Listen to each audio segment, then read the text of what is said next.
Seigneur, tu vois ton peuple.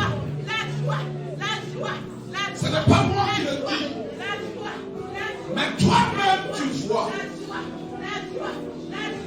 Ce premier dimanche du mois de la plénitude, de la totalité, ton peuple a besoin de toi. Ton peuple supplie après toi. On a marché sur ton peuple. On a humilié ton peuple. On a rejeté tes enfants. Ce matin, ils sont tournés vers toi pour dire Père, Père, au secours, au secours. La force ténébreuse fait nous détruire. La sorcellerie fait nous détruire. Les démons fait nous détruire. Saint-Esprit, ton peuple crie au secours. Au secours.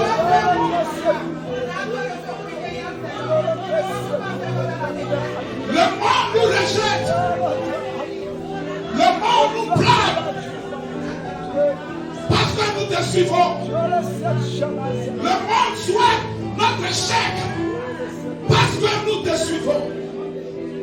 Oh Saint-Esprit, au secours.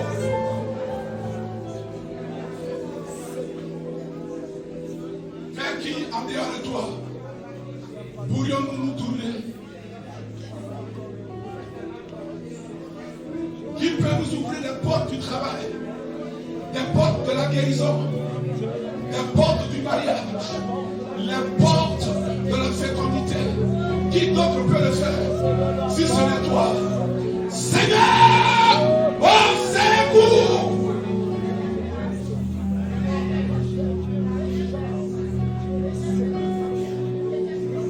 Nous avons échoué les années précédentes. Nous avons été blâmés, maltraités, opprimés, rejetés. Mais cette année, du 2023, nous crions à toi. Saint-Esprit, nous crions à toi. Au secours! Rabrochatabaya. Rabrochatabaya. Cette année, l'échec ne te prendra pas pour captif. La maladie ne sera pas une maîtresse pour toi. La mort ne frappera pas ta porte. L'échec n'entrera pas dans ta maison, dans tes finances, dans tes études. Cette année, c'est l'année de toutes les possibilités.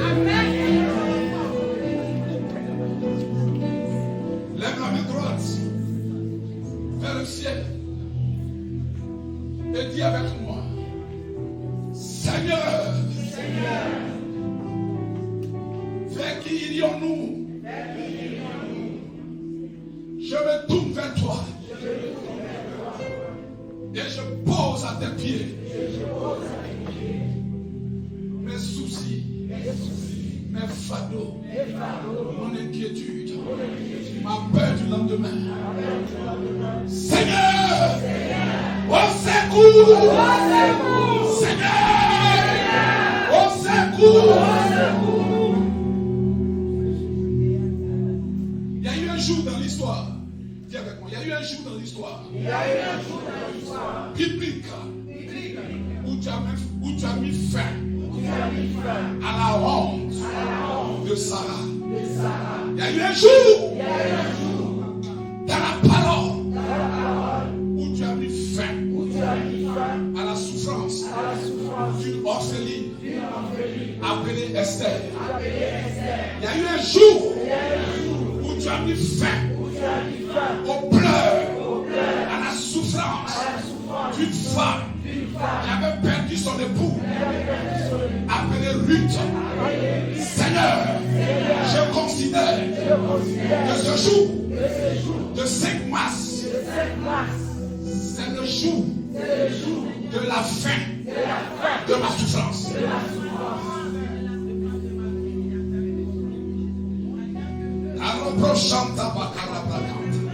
Est-ce que tu crois en ce que tu dis? Dis ce matin, Seigneur, tu es assis sur le trône, le même trône sur lequel tu étais assis pour agir en faveur du couple Abraham, en faveur de cette jeune femme, orpheline de père de mère, appelée Esther. C'est sur ce même trône que tu es assis d'éternité en éternité. Alors ce matin, agis aussi en ma faveur. Seigneur, au secours.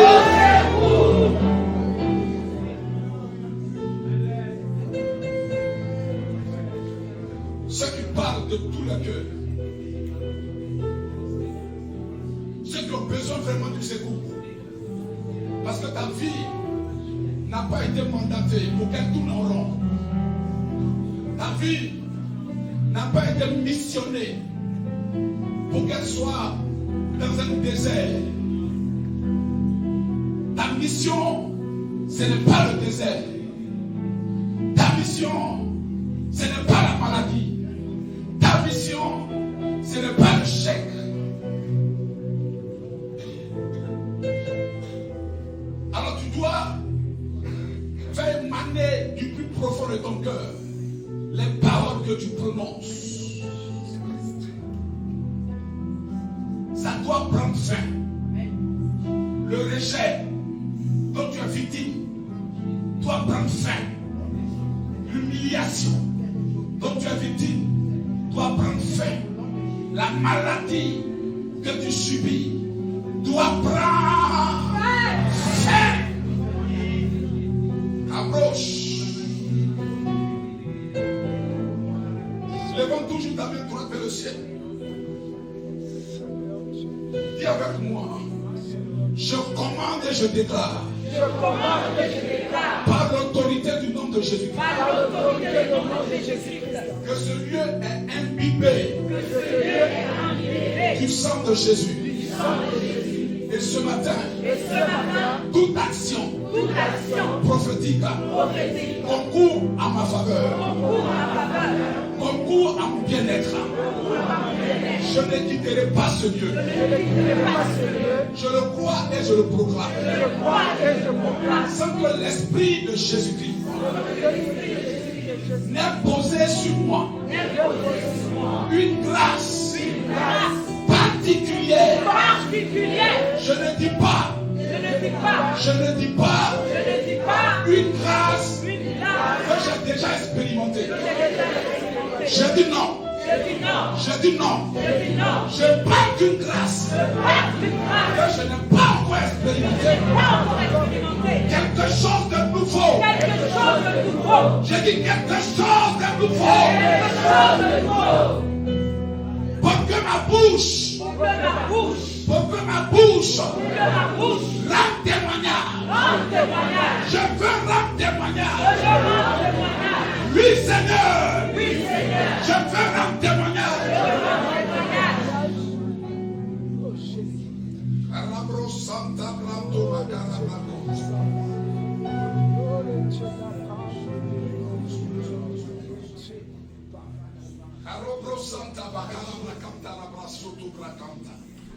Nourrissez-vous de la présence de Dieu. Nourrissez-vous de cette atmosphère prophétique. Nourrissez-vous de cette présence de Dieu. Alors que tu es dans le silence et que tes deux mains sont levées vers le ciel, nourris-toi. Laisse que ton entité spirituelle, ton esprit se nourrisse de la présence du Saint-Esprit. La Bible dit dans Romains chapitre 5 que l'Esprit de Dieu rend témoignage à notre esprit. Ce n'est pas à ton corps, ce n'est pas à ton âme, mais c'est à ton esprit que le Saint-Esprit, le grand E, rend témoignage au petit E que nous sommes enfants de Dieu. Alors laisse ce matin que ton esprit se nourrisse de la présence du Saint-Esprit. Il est là parmi nous. Il est présent parmi nous. Il est là. Et tu dois rendre témoignage. La veuve de naissance, pendant plus de 40 années, la Bible dit qu'il était assis dans la mendicité. Son nom était gravé dans le marbre de la mendicité. Tout le monde l'identifiait comme le mendiant de la commune. Tout le monde le connaissait. Et de surcroît, tout le monde connaissait son infirmité. Il était aveugle de naissance, ayant plus de 40 années d'expérience dans la mendicité. Mais le jour où il a été visité par le Seigneur Jésus, d'aucuns avaient cru que jamais il pouvait expérimenter la présence glorieuse de Dieu. Il était presque banni des cœurs. On l'avait établi dans la pauvreté et dans la mendicité. Mais quand il a croisé le chemin du Seigneur, le miracle de la restauration s'est produit dans sa vie. Alors cet homme a rendu témoignage devant le Saïdrin. On lui a dit, cet homme qui a prié pour toi, cet homme ne vient pas de Dieu. C'est un usurpateur, un manipulateur, un démoniaque. Cet homme a pris la parole. Il dit, est-ce que vous avez fini? Ils disent oui. Il dit, est-ce que je peux parler? Ils disent oui de la parole.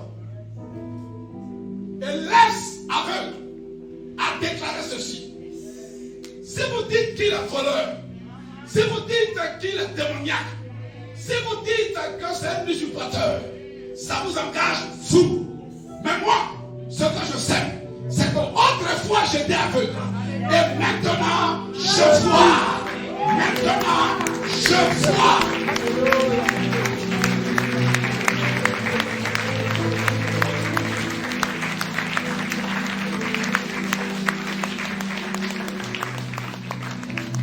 Hébreux, chapitre 13, au verset 8, nous donne cette information formelle, indiscutable.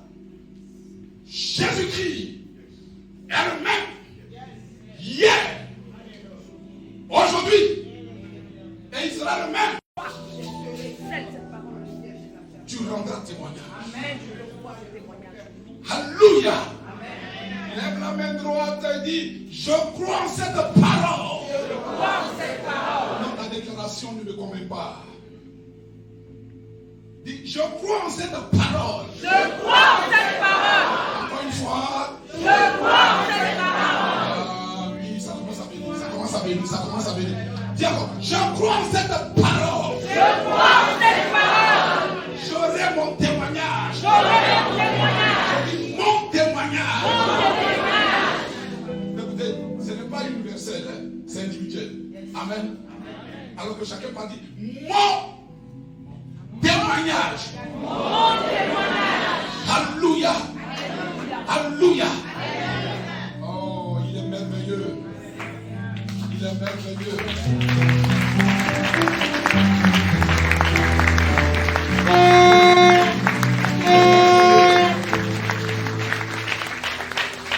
Asseyez-vous dans la paix du Seigneur. Je voudrais encore ce matin vous emprunter 20 à 25 minutes de votre temps pour partager avec vous la parole que le Seigneur a mise dans mon cœur. Et après ça, nous allons faire un service prophétique. Un service prophétique. On va terminer par l'ainsi parle l'Éternel. Le service prophétique va consister à te donner une identité nouvelle.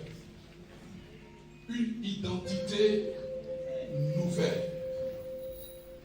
Alléluia. Je vous avais dit, j'ouvre la parenthèse, un tout petit résumé pour que ceux qui n'étaient pas là soient en harmonie, en symbiose dans l'esprit avec nous. C'est très important. Je vous avais dit que si on ne t'a pas identifié d'une manière spirituelle, tu ne peux pas rentrer pleinement dans la destinée, dans la mission à laquelle Dieu t'a appelé. On ne peut pas mieux faire que les patriarches. Les patriarches bénissaient par le principe de l'identification. Dans une nation, on te reconnaît par rapport à la loi de l'identification. En français terre à terre, si tu n'as pas les papiers de la Suisse, cela signifie que tu n'es pas dans le système. Et si tu n'es pas dans le système, tu ne peux pas bénéficier des avantages du système. Donc les nations fonctionnent avec le principe de l'identification. Une citoyenneté d'une nation octroie à la personne citoyenne des avantages. Tu peux travailler dans l'administration, tu peux occuper des fonctions que seuls ceux de la nationalité peuvent occuper. Tu peux voter aux élections parce que tu es citoyen et tu es citoyen. Donc ça te donne des avantages. C'est le principe, c'est la loi de l'identification. Il y a des personnes qui portent des noms et ces noms agissent négativement dans leur vie parce que le nom c'est l'identité. Quand l'ange se révèle à Marie, l'ange dit à Marie, l'enfant s'appellera ce n'est pas réfléchir et donner nom à l'enfant. Non. Avant que l'enfant ne soit conçu par le Saint-Esprit, l'enfant a été identifié avec un nom. Le nom n'est pas la réflexion ou le fruit de la réflexion de Marie et de son fiancé ou son futur époux. Pendant que l'ange parlait à Marie, elle n'était pas encore mariée, elle était fiancée. Le nom que l'ange donne, il ne demande pas l'avis de Marie. Et il n'encourage pas Marie à demander l'avis de son fiancé. L'ange dit, l'enfant s'appellera. Il faut bien noter Marie. L'enfant va s'appeler Jésus.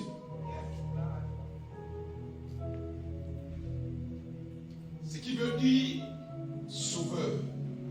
Donc la mission est contenue dans le nom. L'identité nous confère une mission.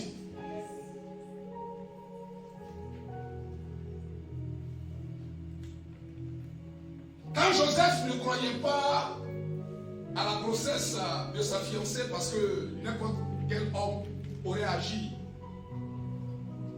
de la même manière que Joseph a agi, l'ange va se révéler à lui et l'ange va lui dire, rassure-toi, point.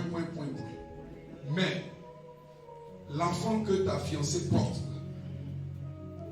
quand il naîtra, tu l'appelleras Jésus. Parce qu'en fonction, à partir d'une identité, le président Macron, 10 ans en arrière, 15 ans en arrière, son excellence, monsieur le président, tous ces adjectifs qui lui confèrent une autorité, un pouvoir, ne faisaient pas partie de son identité. Mais aujourd'hui, parce qu'il a été élu chef d'État, il a reçu l'onction du peuple. Et cette onction lui a donné une identité. C'est mal poli de l'appeler M. Macron. On dit démocratie, mais la démocratie,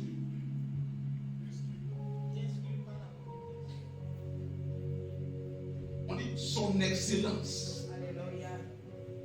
Quand une femme est mariée, le mariage lui confère une identité. Elle porte le nom de quelqu'un, quel que soit son âge. Tu dois l'appeler par le nom de son mari. C'est son identité. Ce matin, l'Esprit va te conférer une identité.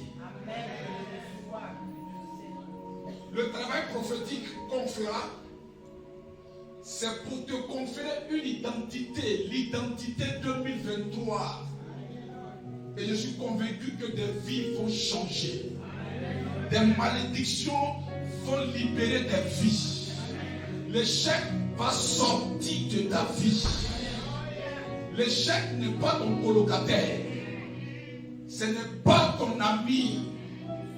Tu dois expérimenter une identité nouvelle pour vivre des avantages nouvelles. Au nom de Jésus-Christ. Dis 3 fois Amen, Amen, Amen. Et dans de vous, dis Amen, Amen, Amen. Oh, tu es formidable. Vous êtes un peuple béni. Je vais vous garder debout quelques secondes. Permettez-moi, on va faire la lecture. On va aller rapidement dans Jean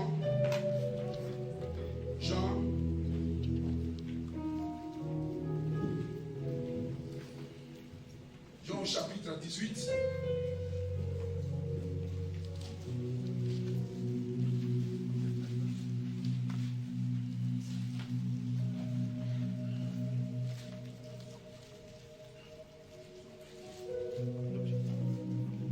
Jean chapitre 18, on va commencer à lire au verset 33. Verset 33. Jusqu'au verset 38. Et puis après, tu prends Jean 19. On va lire le verset 19.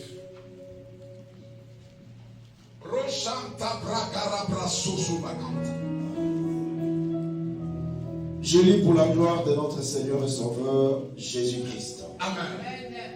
Jean chapitre 18, verset 33 jusqu'au verset 39. 38. Pilate rentra dans le prétoire et appela Jésus et lui dit: Es-tu le roi des Juifs? Jésus répondit: Est-ce de toi-même que tu dis cela ou d'autres te l'ont dit? Il dit de moi. Dis-tu cela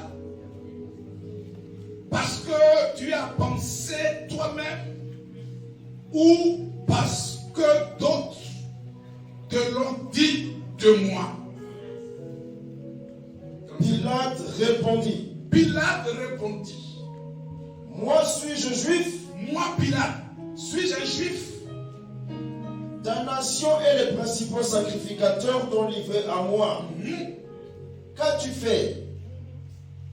Mon royaume n'est pas de ce monde, répondit Jésus. Non, tu as sauté le verset 36. Verset 36.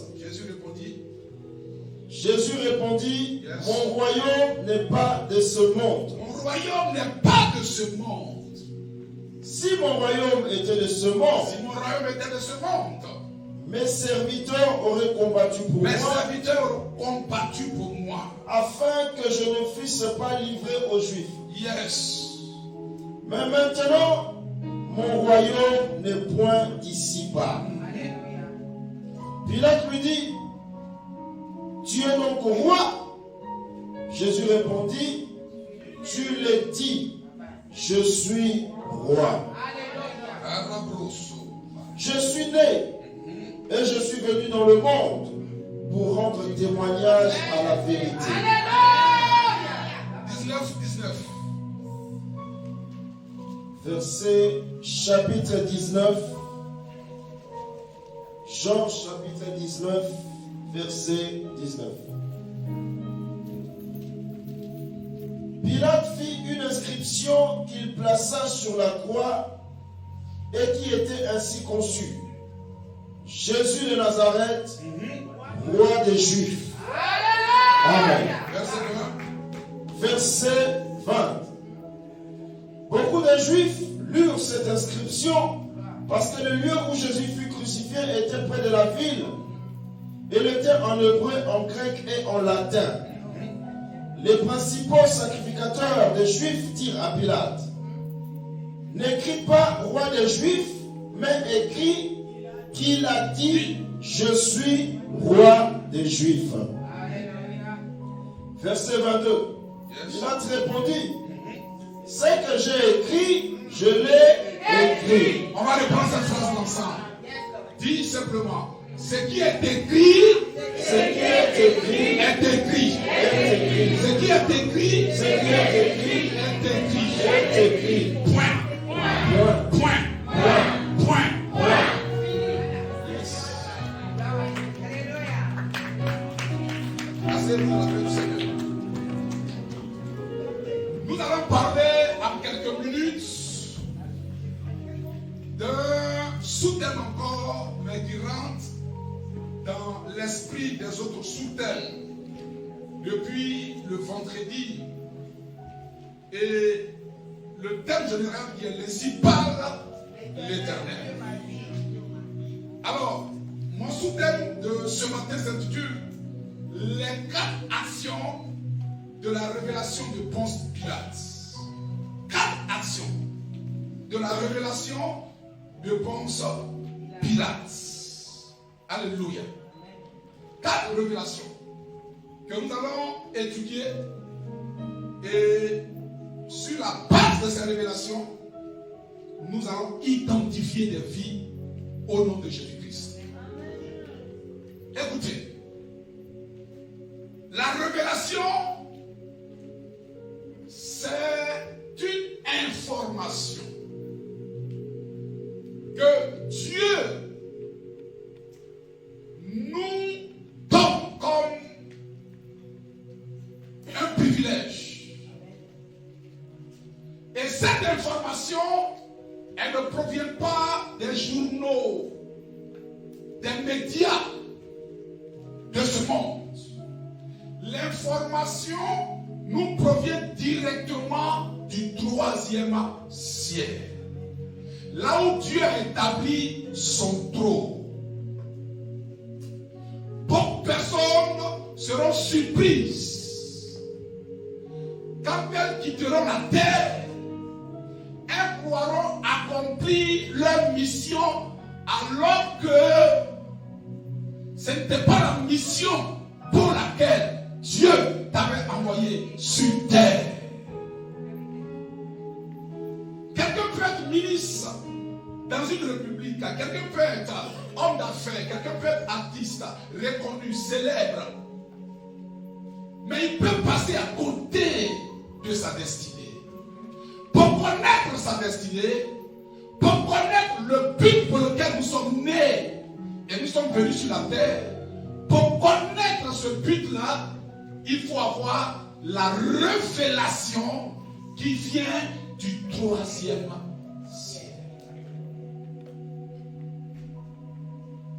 Tu peux croire que ce que tu fais présentement, tu es dans la volonté de Dieu ou c'est le plan parfait de Dieu pour toi. Mais qu'est-ce qui te dit? Quelle est l'information que tu as reçue qui te dit que ce que tu es en train de faire est dans le plan de Dieu? Sur quelle base tu évalues ce que tu fais? Dans la balance de la volonté de Dieu. Alléluia. Revenons au texte. Voici un monsieur qu'on appelle Ponce Pilate. Ponce Pilate, dans l'hierarchie romaine, il occupe le grade de gouverneur. Mais sur le terrain, en Israël, il fonctionne comme un roi. Parce que Israël était colonisé en quelque sorte, annexé par l'Empire romain.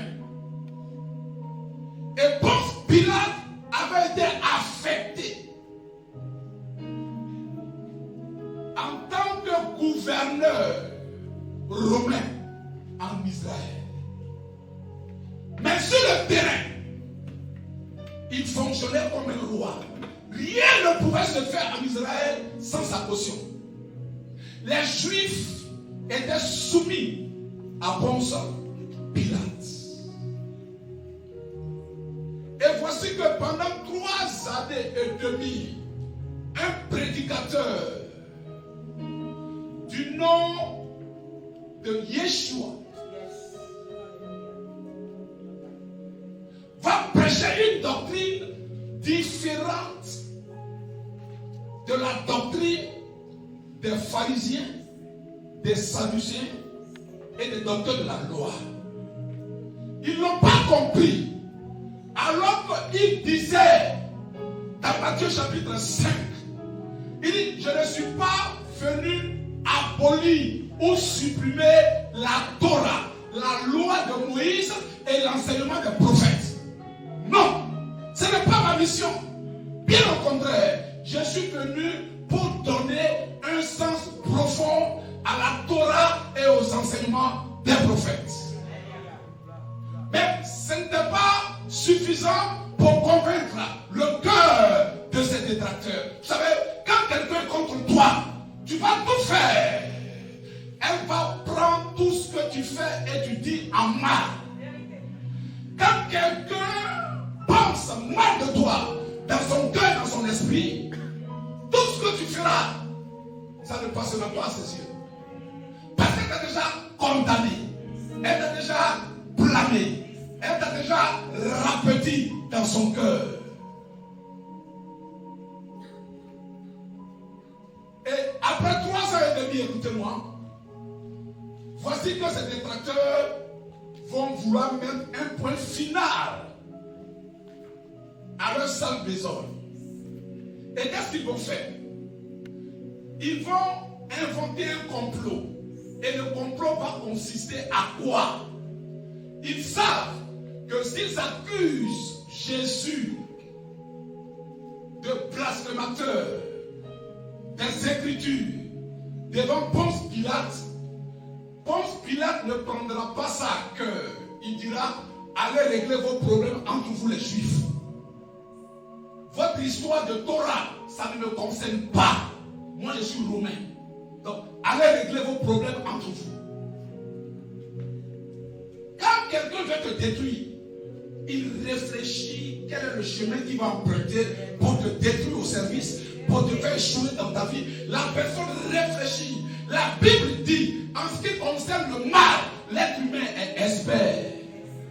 Mais toute cette énergie que cette personne met à vouloir te détruire, elle aurait pu mettre cette énergie-là pour faire avancer sa propre vie. L'être humain est ingénieux au mal.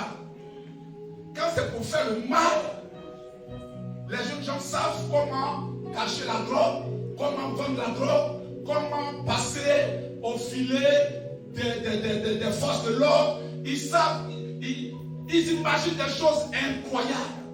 Mais toute cette imagination, pourquoi tu ne mets pas ça au profit de tes études?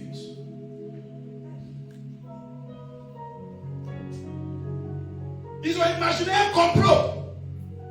Et le complot consistait à venir dire à Ponce Pilate,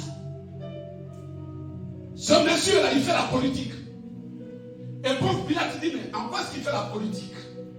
Parce qu'un prédicateur n'est pas censé faire la politique. Tu as ton couloir, reste dans ton couloir. À moins que Dieu ne te prenne de ton couloir pour te mettre dans un autre couloir. Donc, la seule chose qui pouvait révolter Ponce Pilate, c'était d'accuser Jésus en tant que politicien, parce que Ponce Pilate, c'est un politique. Ah ouais, quand il dit à Ponce Pilate, tu sais, ce prédicateur de qui tu entends parler, on l'appelle Jésus. Cet homme-là, il se fait passer pour un roi. Il dit qu'il est le roi des Juifs. Il dit que lui, il est le roi des Juifs. Alors que Ponce Pilate, c'est toi que nous reconnaissons comme notre roi.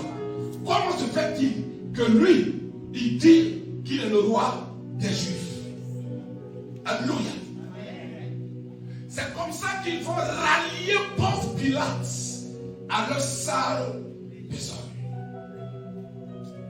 Il y a des gens ici, parce qu'une seule personne ne t'aime pas, elle a rallié d'autres personnes contre toi.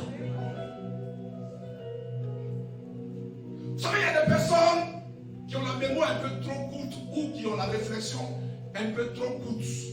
Il suffit qu'on vienne leur dire qu'une telle personne, elle est mauvaise, elle est ceci ou cela. Tu n'as même pas côtoyé la personne et tu crois en ce qu'on te dit et tu te braques contre cette personne. Tu ne l'as même pas côtoyé, tu ne la connais même pas. Parce qu'on t'a dit qu'elle est comme ça, donc tu es braqué. Ponce Pilate est braqué contre Jésus. La Bible dit qu'il va convoquer Jésus dans son palais. Or, en temps normal, ce qui est logique, un juif n'a pas le droit d'entrer chez un romain. Mais tellement que Ponce Pilate était en colère. Vous savez, quand quelqu'un est en colère, souvent il y a des chrétiens qui sont tellement en colère, on ne sait même pas ce qu'ils ont appris, ce qu'on leur a dit. Non seulement ils ne viennent plus à l'église, et un matin il débarque, et il vient voir le pasteur dans son bureau. Pasteur, Parce que, pourquoi? La manière dont il s'adresse au pasteur, il est en colère.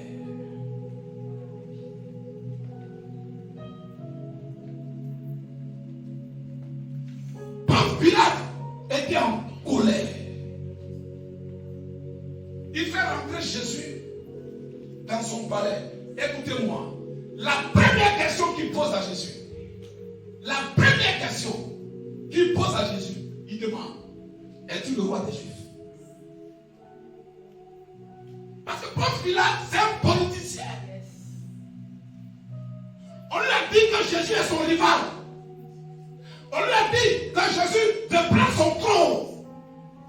Vous savez, il y a des gens qui peuvent tuer, ne serait-ce que conserver leur avantage. Les gens qui sont prêts à détruire, ne serait-ce que se maintenir dans une forme de prospérité. Ils sont prêts à faire couler le sang. Il ne faut pas jouer avec l'intérêt des gens. Ils peuvent te tuer pour ça. Vous croyez que les guerres que vous voyez ici par là, l'Ukraine, la Russie, pensent que c'est à cause de quoi? Chacun défend sa position et ses intérêts. Les États-Unis ont des intérêts énormes en Russie, du moins en Ukraine. Sinon, pourquoi donner? Alléluia. C'est une histoire d'intérêt. Dis à ton voisin, c'est une histoire d'intérêt. Le monde dans lequel on est là, c'est une histoire d'intérêt. Dans ce monde-là, c'est une histoire d'intérêt. Les gens sont préoccupés par rapport à leur intérêt. Donc il pose la question à Ponce. Ponce Pilate pose la question à Jésus. Il dit, es-tu le roi des Juifs? Mais notre maître, c'est un monsieur, souvent quand il lit la Bible, je me dis, mais où il dit son assurance? Alléluia. Mais l'assurance qu'il a là, comprenez? Il ne dit pas ça par rapport à un allié humain, mais il dit son assurance depuis le trône de Dieu. Alléluia. On te pose une question et tu réponds pas à une autre question. Il dit, Ponce Pilate, ce que tu dis là, tu penses ça vient de ton cœur ou tu le dis parce que d'autres personnes te l'ont dit de moi? Ah, seule une autorité peut parler comme ça à une autre autorité. Mais pendant que Ponce Pilate posait la question à Jésus, Jésus savait qui était Ponce Pilate, mais Ponce Pilate ne savait pas qui était Jésus. Alléluia. Come on. Il y a des gens qui ne savent pas en réalité qui tu es. Ils se tapent la poitrine. Mais en réalité, ils ne savent pas qui tu es. Alléluia. Vous savez, il y a des personnes qui pensent qu'elles ont le monopole de la colère, le monopole des injures. Mais elles ne savent pas que toi, tu parles plus mal qu'elles. C'est-à-dire, quand toi, tu ouvres la bouche, il y a une fraction de seconde. Alléluia. Ponce Pilate ne savait pas qui était en face de lui. Et il dit à Jésus, il répond à Jésus, est-ce que moi je suis juif? Est-ce que moi je suis chrétien pour savoir qui tu es? Et vous savez, parce que Ponce Pilate a fait rentrer Jésus dans son palais, Jésus va prendre son temps pour se révéler maintenant à Ponce Pilate. Alléluia. Quand tu prends ton temps pour t'approcher de la parole, pour t'approcher des choses de Dieu, c'est en ce moment-là que Dieu te donne la révélation de sa personne. Amen. Alléluia. Gloire à Jésus. Tant que tu ne l'invites pas dans ton palais, qui est ta vie, tant que tu ne l'invites pas dans ta vie, dans une consécration sincère et véritable, tu vas fonctionner au niveau du primaire spirituel. Tu ne pourras pas monter au collège et ceux qui sont au collège monter au lycée et ceux qui sont au lycée monter en université. Ça ne vient pas parce que on est chrétien. Ce n'est pas tous les élèves qui ont le bac. Pas parce que tu es élève que tu vas avoir le bac. Pour avoir le bac, il y a un minimum de consécration dans les études. Pour avoir la mention. Parce qu'en fonction de la mention, il y a une université ou des universités qui vont avec. Si tu as la mention passable, tu vas aller dans une université passable. Si tu as la mention assez bien, tu iras aussi dans une telle université assez bien. Si tu as la mention très bien, mais tu iras dans une université en fonction de ton rendement, en fonction de ta révélation, il y a un niveau de vie que Dieu te donne. Est-ce que vous entendez ce que je dis? En fonction de ta consécration, il y a une révélation que tu reçois. Ponce Pilate a fait venir Jésus dans sa présence. Et Jésus va se révéler à lui.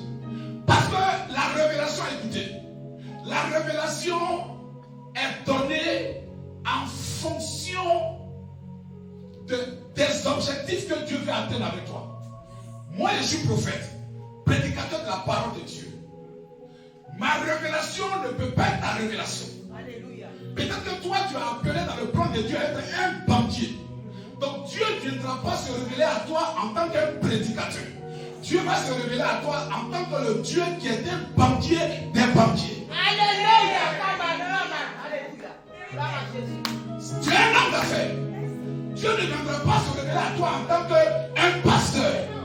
Dieu viendra se révéler à toi en tant que le businessman des businessmen.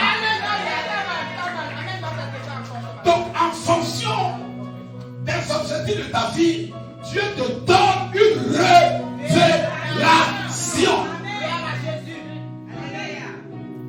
Il y a des voitures dont le réservoir prend 40 litres d'essence. Il y en a, ça prend 80 litres. Il y en a, ça prend 120 litres. En fonction de la voiture, il y a un niveau d'essence que la voiture doit avoir dans son réservoir. Donc, en fonction de là où Dieu t'amène, il te donne aussi une révélation.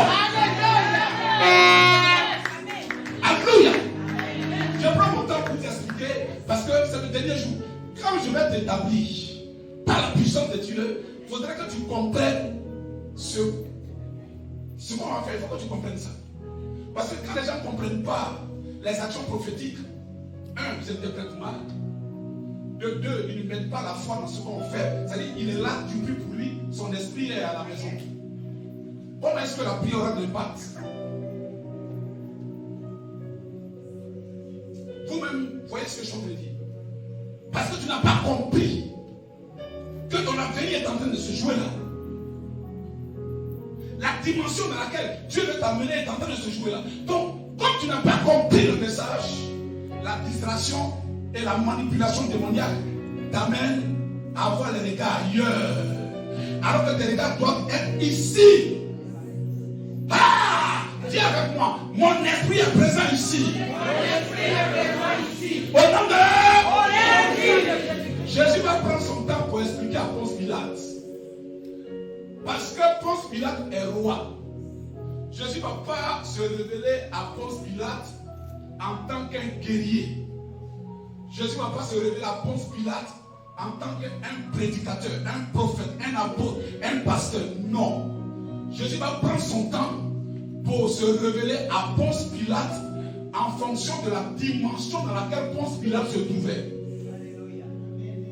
Il va dire à Ponce Pilate, mon royaume n'est pas de ce monde.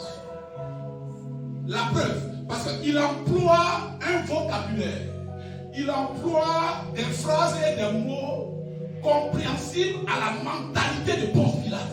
Parce que Ponce Pilate est roi, ne l'oubliez pas, c'est une autorité. Donc Jésus lui parle avec des mots qu'il peut comprendre.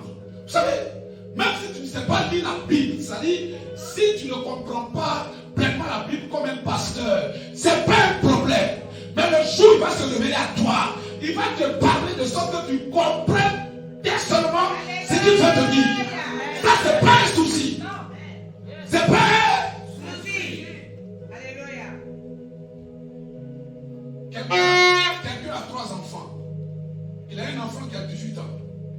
Il a un autre enfant qui a 10 ans. Il a un autre enfant qui a 5 ans. Mais le père ou la mère, est-ce que la mère parlera à l'enfant de 5 ans comme elle parle à l'enfant de 18 ans? Les trois sont ses enfants. Donc elle va s'adapter à chacun en fonction de son intelligence et dans la dimension dans laquelle il se trouve présentement. Mais une chose est sûre, c'est que l'enfant de 5 ans va bien comprendre, l'enfant de 10 ans va comprendre, et l'enfant de 18 ans va comprendre en fonction du langage que la mère emploie pour chacun de ses enfants. Beaucoup disent, si Dieu me parle, est-ce que je vais comprendre? Si Dieu me montre une révélation en songe, est-ce que je vais comprendre? Si Dieu me montre une vision, est-ce que je vais comprendre? Ne t'inquiète pas, c'est un père. Il connaît ton niveau intellectuel. Il connaît ton niveau spirituel. Il connaît ta dimension spirituelle. Donc il te parlera en fonction de cette dimension. Quand il emploie les mots, il dit à Ponce Pilate, je suis, mon royaume n'est pas de ce monde. Si mon royaume était de ce monde, quand il parle de royaume, Ponce Pilate comprend. Parce que Ponce Pilate, il est roi dans un royaume. Il comprend et il est attentif. Il regarde. Il écoute. Si mon royaume était de ce monde, mes serviteurs, ça veut dire qu'il a une armée alors. Parce que Ponce Pilate a aussi une armée.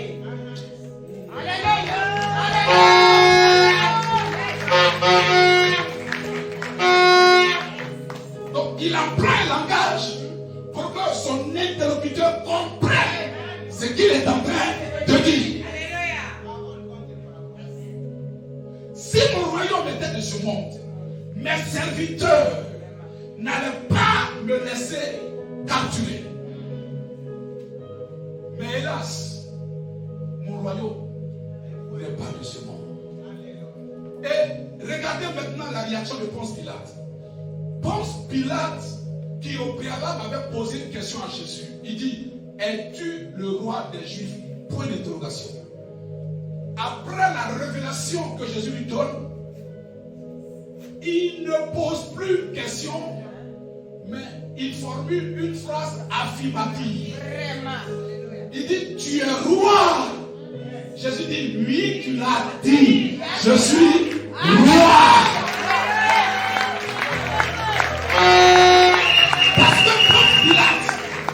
Parce que Ponce Pilate a compris la révélation. Il a compris les dires de Jésus.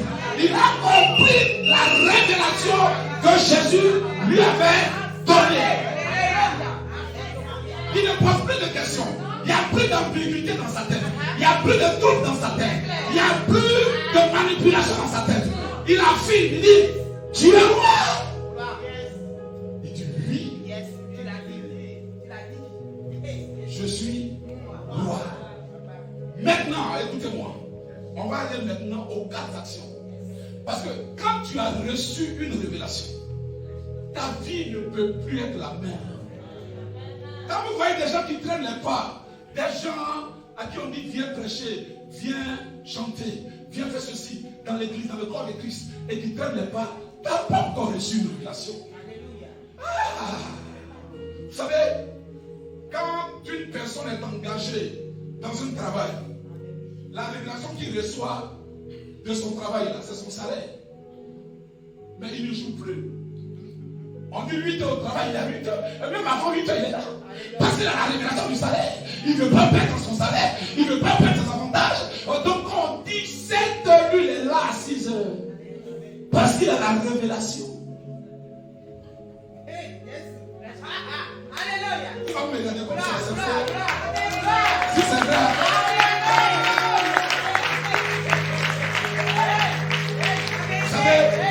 Pour les choses naturelles, pour les choses du monde, nous comprenons. On comprend. Parce que tu sais que le poste qu'on t'a donné là, si tu joues avec, on va t'injecter. On va te licencier. ce poste. Et les avantages de ce poste-là sont la révélation. Donc tu n'es pas prêt à perdre ton poste. Une femme n'est pas prête à perdre son foyer. Elle fera tout pour que ça marche. Parce qu'elle a reçu la révélation que ce n'est pas facile d'avoir un homme qui t'aime, avec lequel tu as pu passer au moins plus de 10 ans. Elle a la révélation que recommencer tout à zéro, c'est compliqué. Donc elle se bat pour conserver son foyer.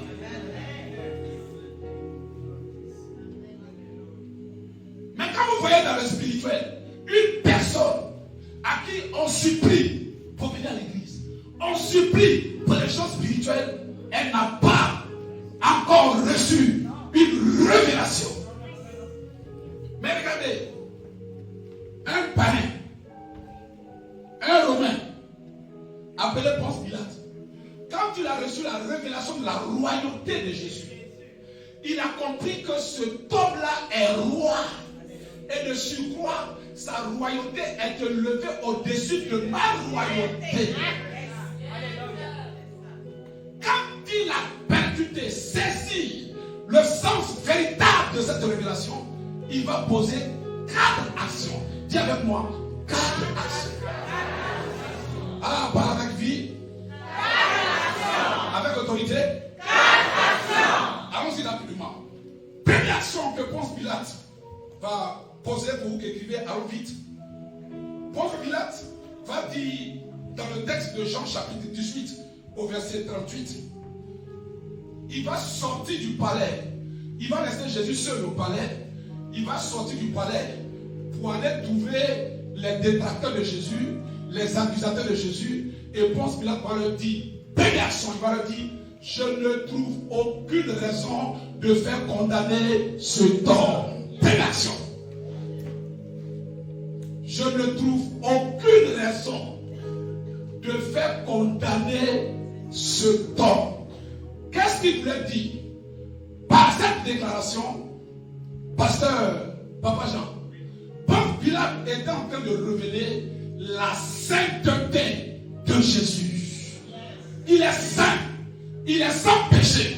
Donc je ne peux pas le condamner. Je suis trop petit pour le juger. Je suis trop petit pour le condamner. On ne fonctionne pas dans la même juridiction. Lui, sa juridiction est élevée au-dessus de ma juridiction. Je ne suis pas capable. Je n'ai pas l'autorité pour le condamner. Alléluia. Parce qu'il a compris qui était en face de lui. Ligoté, flagellé, le sang partout. Mais ça, c'est l'apparence. Mais quand tu as quand tu as la révélation de quelqu'un, tu respectes la personne, quelle que soit son apparence. Vous croyez que, je prends tout cet exemple-là, parce que c'est encore frais. Vous croyez qu'il y a 11 ans d'arrière, 10 ans d'arrière, les collègues de service, les banquiers, collègues de service de M. Macron, en son temps, on l'appelait M. Macron, dans sa commune, il a certainement des amis. Si ceux-là avaient des révélations, ou la révélation que 5 ans plus tard, il allait être président de la République française, ils allaient s'attacher à lui. Ils allaient forcer même l'amitié avec lui. Les gens n'ont pas la révélation de ta personne, c'est pour ça qu'ils te minimisent. C'est pour ça qu'ils te méprisent. Parce qu'ils n'ont pas la révélation de qui tu es. Ils n'ont pas la révélation de la championne qui est cachée en toi et qui dort en toi, qui sommeille en toi. Ils n'ont pas cette révélation. Ils n'ont pas la révélation de 2 ans plus tard, de 3 ans plus tard, de 4 ans plus tard, de 5 ans plus tard. Ils n'ont pas cette révélation. C'est pour ça qu'ils te méprisent et qu'ils t'attaquent.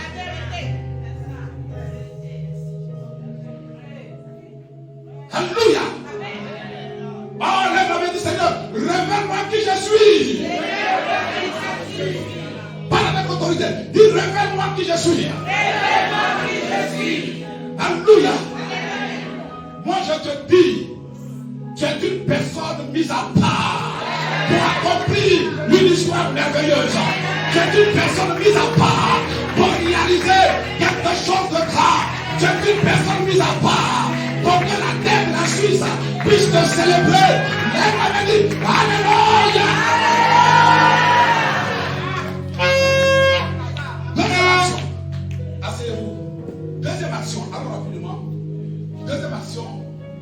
Jean 18, verset 39. Ponce Pilate dit aux détracteurs, parce qu'ils étaient excités là, ils étaient mouvementés. Les pharisiens étaient mouvementés. Ponce Pilate leur dit, bon d'accord, écoutez, je vous ai révélé sa sainteté, ça ne vous a pas convaincu. Maintenant écoutez-moi. Deuxième action. Il va leur dire, voulez-vous que je vous libère Barnabas ou Jésus le roi des Juifs? Il pose la question aux détracteurs, aux oppresseurs de Jésus. Et Ponce Pilate était convaincu que sur ce terrain-là, tous les Juifs allaient être unanimes pour dire libère Jésus. Parce que Barnabas, c'est un tueur, un violeur de femmes, un criminel. Si Barnabas est ton voisin, il faut déménager. Si tout de suite tu as des filles, déménage. Donc, Ponce Pilate était convaincu que jamais ces juifs conscients, ces pères de famille, ces intellectuels, parce que pour être pharisien, il faut étudier au moins 15 ans. Ce sont des élites, des intellectuels. Donc il était sûr et certain qu'aucun d'eux n'allait réclamer Barnabas. À sa grande surprise, eux tous disent libère Barnabas. Ah, il y a des gens qui ne méritent plus ton attention. C'est pas toi d'eux. Ne cherche pas à plaire à ces personnes. Parce que tout ce que tu vas faire, elles vont toujours te condamner. Il y a des amitiés qui ne sont plus d'actualité. Il y a des personnes, touche ton voisin. Faut lui écouter. Écoutez-moi. Il y a des personnes que Dieu nous impose. On n'a pas le choix. Dieu t'impose ta famille, ton père, ta mère. Tu n'as pas le choix. Beaucoup de personnes parmi vous ici auraient, se seraient dit, si j'étais né dans la famille de Bernard Arnault, l'homme le plus riche du monde présentement, tout ce qui est Sephora, tout ce qui est quoi, Louis Vuitton, tout ce qui est Christian Dior, tout ça c'est pour lui. Donc c'était son enfant. Il te donne seulement à gérer Christian Dior, tu es riche. Il te donne seulement à gérer Fendi, tu es riche. Mais Dieu n'a pas voulu que tu naisses là-bas. Il faut aimer tes parents. Tu n'as pas le choix. Tu n'as pas le choix. Maintenant, deuxième catégorie que Dieu nous impose, c'est les frères et sœurs. Ton frère, quel que soit qui il est, ta sœur, quel que soit son caractère, c'est ton frère. Tu n'as pas le choix. Tu n'as pas le choix. Mais en dehors de ces deux catégories-là, tu as le choix. Tu as le choix de tes amis. Tu as le choix de ta fiancée. Tu as le choix de ta femme ou de ton mari. C'est toi qui choisis. Tu veux choisir quelqu'un qui a un ventre bien, quelqu'un qui a un ventre plat, quelqu'un qui est blanc, quelqu'un qui est noir, métis, rouge ou jaune, ça t'engage, toi et toi seul. Tu as le choix. Alors pourquoi tu te maintiens dans des amitiés qui sont en train de te détruire? Pourquoi tu t'accroches à des amitiés qui sont en train de te rapetir? Pourquoi tu t'accroches à des amitiés qui ne te donnent pas valeur.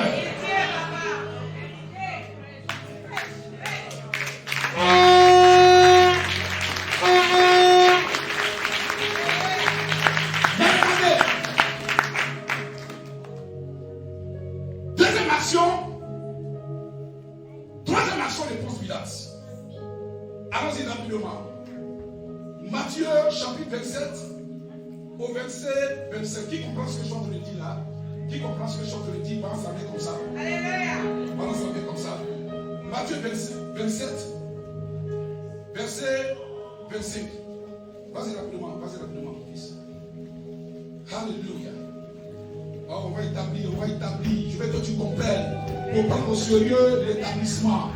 Ah, il faut que quelque chose se passe.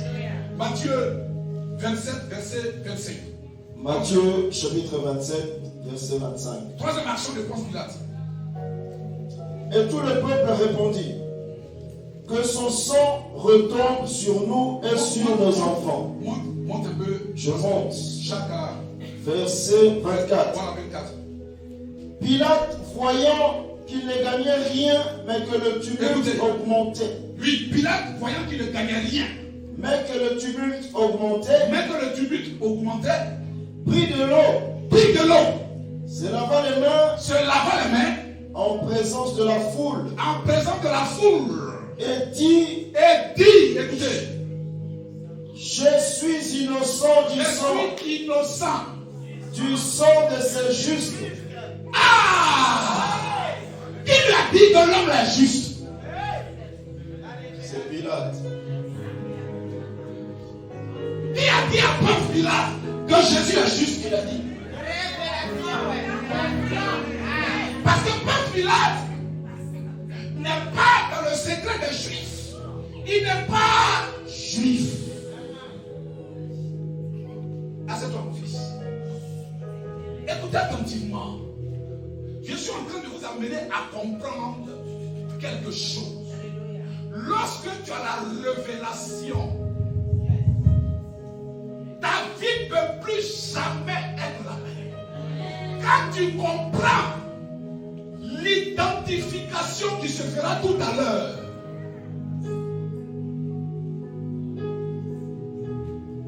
tu ne te laisseras plus intimider par les réalités démoniaques et sataniques qui se présenteront devant toi en cette année 2023. Jamais. Regardez, il dit d'abord sa troisième action, c'est ça non? Troisième action. Il prend de l'eau, ce qu'il n'a jamais fait. Parce que Ponce Pilate est reconnu dans l'Empire romain comme celui qui crucifie. C'est un sanguinaire. Il ne joue pas. Ponce Pilate avait crucifié les Juifs par dizaines. Mais particulièrement pour Jésus. Il va prendre une bassine remplie d'eau. Et lui, une autorité, un roi, laver tes mains devant ton peuple, c'est si comme tu te diminuais. Rappelez-vous que la femme Mika de David, elle a vu David en train de danser devant le peuple. Elle dit à David, mais comment tu peux te rabaisser devant ton peuple là? David a dit, je ne danse pas en réalité devant ce peuple là. Je danse devant celui qui m'a établi.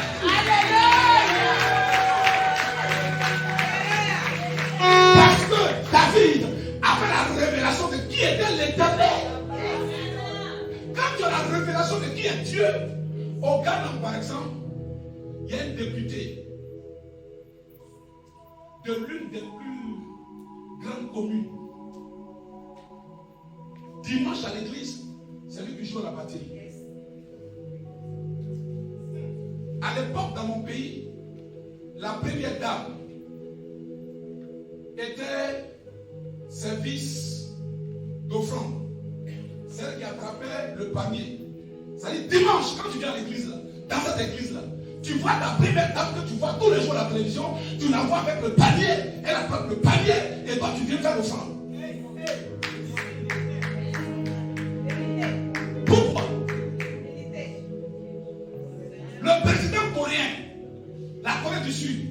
est le diacre dans son église.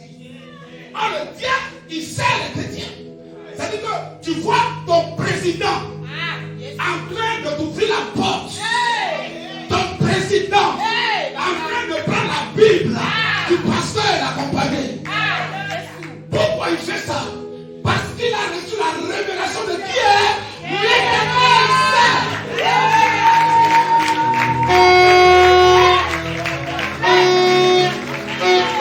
Pasteur, quand les chrétiens, quand les gens n'ont pas la révélation de qui est Jésus, quand ils sont à l'église, ils sont...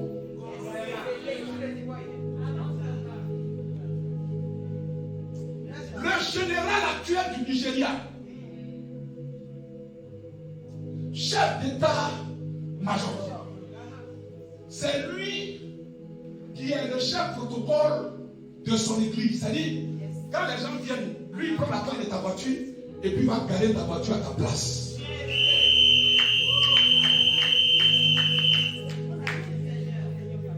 Maintenant, il faut demander à ton voisin, quand vous faites un check-in.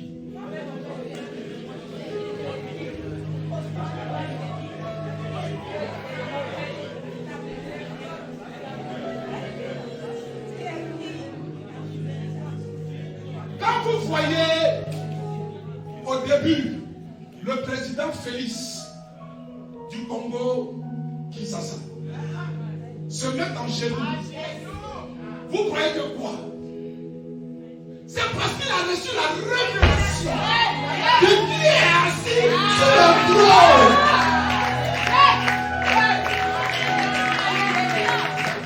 Il sait qui est assis sur le trône.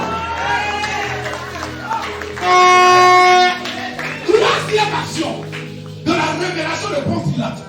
Il prend une bassine, docteur, une bassine, lui qui est roi. Lui le roi. Un roi respecté. Les gens craignaient Ponce Pilate. Ponce Pilate. De qui on parle là? On parle de qui?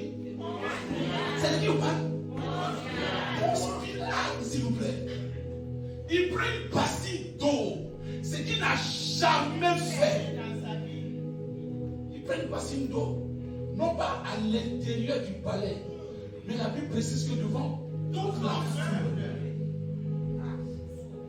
Il met la bassine, il prend ses deux mains, il ne demande même pas ce que ses ouvriers versent l'eau dans ses mains. Non! Non! Lui-même plonge ses mains dans la bassine et puis il lave ses mains. Et il précise, il dit, je suis innocent de ce sang-là. Les autres sangs que j'avais coulés là, je reconnais que Jésus parle. Mais pour ce sang-là, pour ce sang-là, ce sang particulier là, ce sang spécial là, ce sang-là, parce que ce sang-là, je perds ce sang-là. Excusez-moi mon peuple, ce sang-là, je suis mort, je suis mort.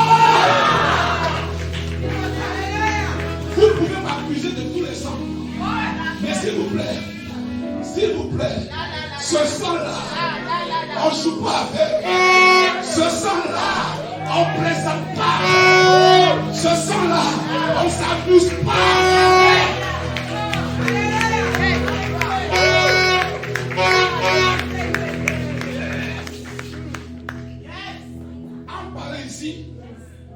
Ponce Pilate était en train de révéler à toute la nation juive le sang nouveau d'une alliance nouvelle. Le sang nouveau d'une alliance nouvelle. Lui qui est romain, c'est lui qui va donner la révélation à un peuple juif. Eux qui étaient censés comprendre les choses de Dieu, ils n'ont rien compris. Et Ponce Pilate leur annonce que le temps des animaux crucifiés là, le sang des moutons crucifiés là, le temps des béliers égorgés là, ce temps-là est fini. temps est fini.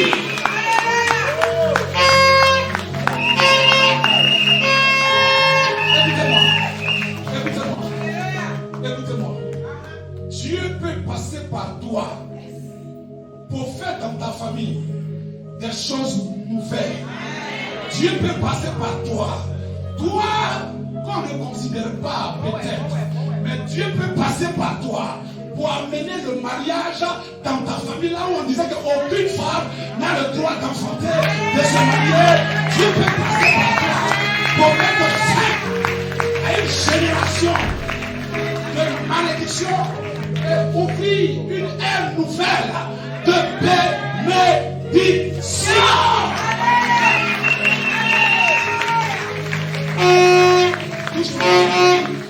Dis à ton voisin, s'il te plaît, arrête de te mépriser.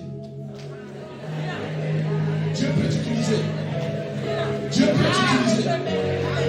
Dieu peut t'utiliser. Dieu peut faire des grandes choses avec toi. Dieu peut faire des choses incroyables avec toi. Dieu peut t'utiliser. Oui, il peut t'utiliser. S'il a utilisé Ponce Pilate, pour annoncer une ère nouvelle, d'une nouvelle alliance, non pas temporaire, non pas mandatée, mais une alliance éternelle. Il passe par un pain, comme Ponce Pilate, pour l'annoncer. Alors c'est pas toi qui ne peux pas utiliser. C'est pas toi qui ne peux pas utiliser. Je dis c'est pas toi qui ne peux pas utiliser. Lève la main du Seigneur, utilise-moi. Cette année, c'est cette année. Il va t'utiliser pour être le premier bachelier dans ta famille. Amen. Il va t'utiliser pour être la première personne qui a la maîtrise et la licence dans ta famille. Il va t'utiliser pour être la première personne qui a un salaire de 12 000 euros dans ta famille. Il va t'utiliser pour être la personne qui commence à établir des entreprises dans ta famille.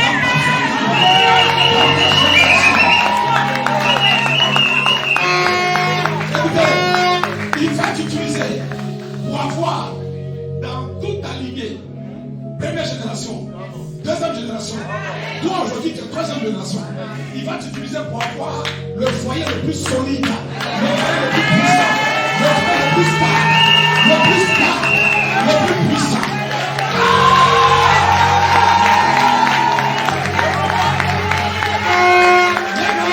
C'est mon temps. C'est mon Quatrième action, dis avec moi, quatrième action. Parle avec autorité. Je voudrais qu'on fasse quelque chose rapidement.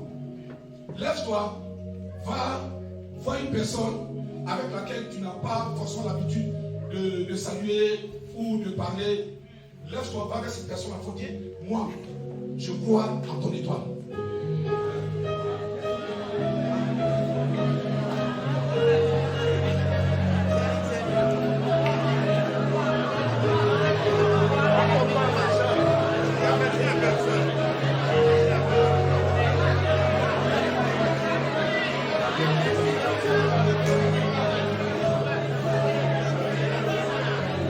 Je crois en ton étoile. Je ne vais jamais te mépriser. Je ne vais jamais te sous-estimer. Il y a la grandeur en toi. Il y a la grandeur en toi. La grandeur en toi.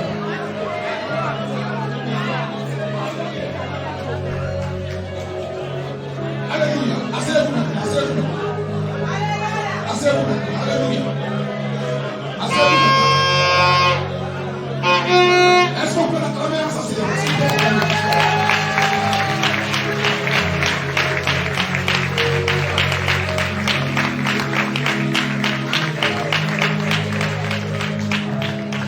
Asseyez-vous. Quatrième action. Dis avec moi, quatrième action. De la révélation de Ponce Pilate. confirmation de la révélation de Ponce Pilate. Maintenant, regardez, écoutez la quatrième action.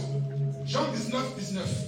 Ponce Pilate ordonna de faire un écriteau et de le mettre sur la croix de Jésus, portant la mention Jésus, roi des Juifs, en 3 langues. En 3 langues. Voici sa quatrième action. En 3 langues. Dans toute l'histoire de la crucifixion, aucun crucifié n'a eu cet avantage. Aucun crucifié. Vous savez, quand tu as la révélation de ton église et de ton pasteur, tu fais des choses incroyables. Tu agis tellement dans ton église parce que tu as la révélation que c'est la porte de ta restauration, la porte de ta bénédiction. Quand tu as la révélation de qui est ce homme de Dieu là, il y a des choses que tu fais que tu n'as jamais fait pour quelqu'un au préalable.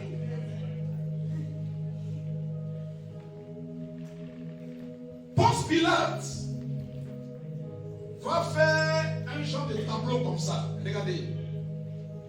Un genre de tableau comme ça, mais en tout petit, appelé écriteau. Voilà. Regardez. Vous voyez là? Appelé écriteau. Il va écrire en 3 langues, les langues les plus parlées de cette époque. Il va écrire en hébreu, en grec et en latin. Et il va mettre ça sur la croix de Jésus, là où Jésus était crucifié. Parce qu'il atteste, lui, Ponce Pilate, que cet homme qu'on l'a forcé à crucifier est roi. Parce qu'il a compris la royauté de Jésus. Quand un chrétien comprend qui est son pasteur, quand il comprend le ministère de son pasteur, mais tu ne vas pas permettre que quelqu'un le critique devant toi. Non. Ponce Pilate était convaincu dans son cœur, dans son âme, dans son esprit, que celui qu'on l'a forcé à crucifier là, il est roi. Il est roi. Et pour manifester son désapprobation par rapport à la crucifixion de Jésus, il va mentionner sur l'écriteau 3 langues parlées. De nos jours, on va dire l'anglais, l'espagnol et puis le mandarin.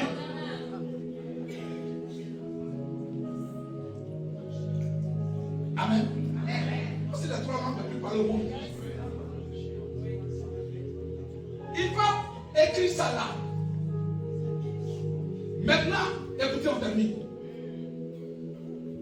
Et l'endroit où Jésus était crucifié, c'était un lieu public, Golgotha. C'était comme un carrefour.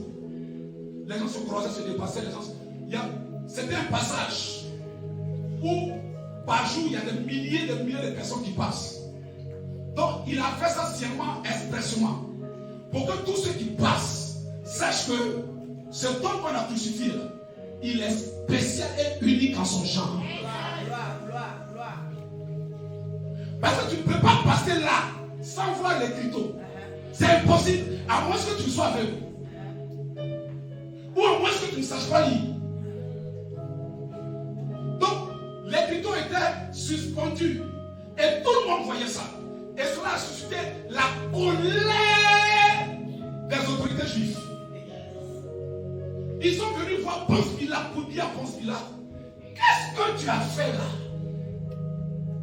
Depuis quand toi, tu écris, tu fais un écriteau sur des crucifiés. Ponce Pilate, qu'est-ce que tu fais là? Vous savez, il y a des actions, quand tu poses à l'église, il y a des gens qui ne comprendront pas, qui diront, mais qu'est-ce que tu es en train de faire? Qu'est-ce que tu es en train de faire là? Mais ne les en veux pas parce qu'ils n'ont pas ta révélation. S'ils avaient ta révélation, ils allaient agir comme tu agis. Est-ce que je parle à quelqu'un? Est-ce que je parle? Est-ce que je te parle?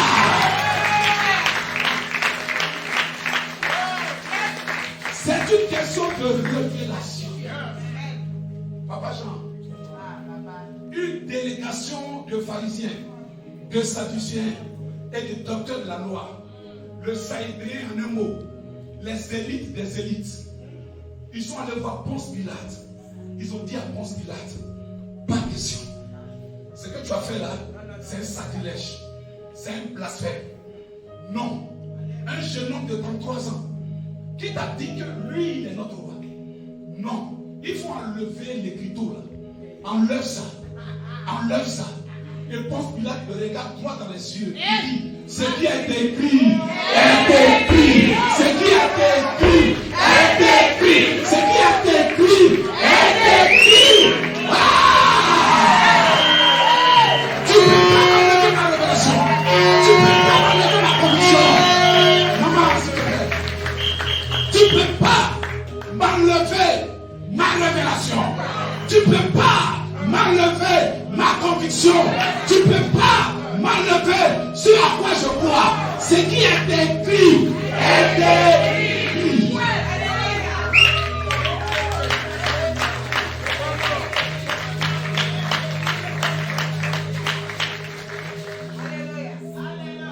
Il y a des écritures qu'on appelle des écritures indélébiles. Aucun produit chimique ne peut en rien. Ce qui est écrit là, au-dessus de ma vie, c'est écrit. Aucun sorcier ne peut effacer. Aucun magicien ne peut effacer. Ce qui est écrit sur ta vie, dans ton âme, dans ton esprit, aucun sorcier ne peut effacer. Ce qui est écrit est écrit. Ce qui est écrit sur ma vie est écrit. Regardez, écoutez ça. Un exemple palpable que nous tous nous savons. 2012. Non, 2017 précisément. Élection présidentielle. Les compétiteurs. Marine Le Pen. Fillon. Jean-Luc Mélenchon. Les dinosaures de la politique française. Avec un jeune homme qu'on appelle un novice, qu'on appelle Macron.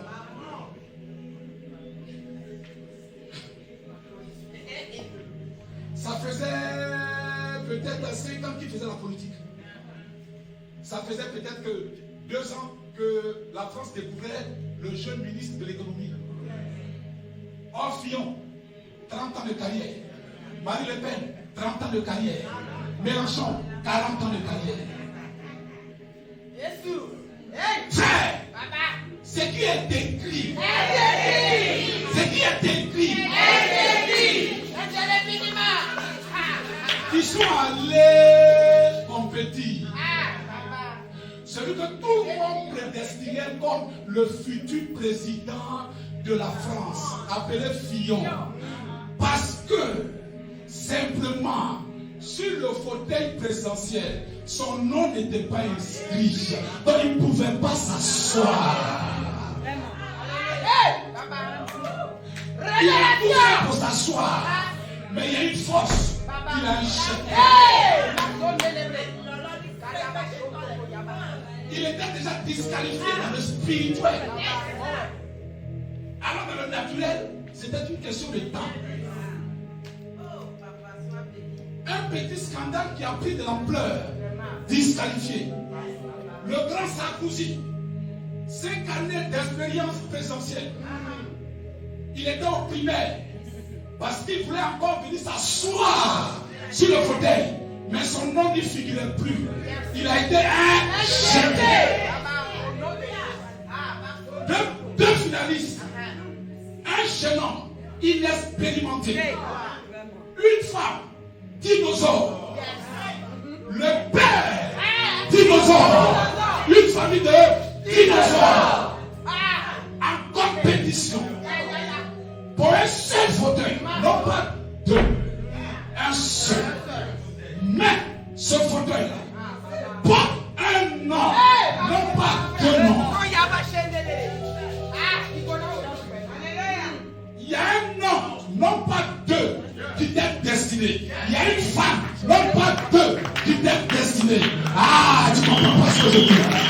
Je dis, il y a des choses sur la terre qui te sont destinées à toi et à toi seul.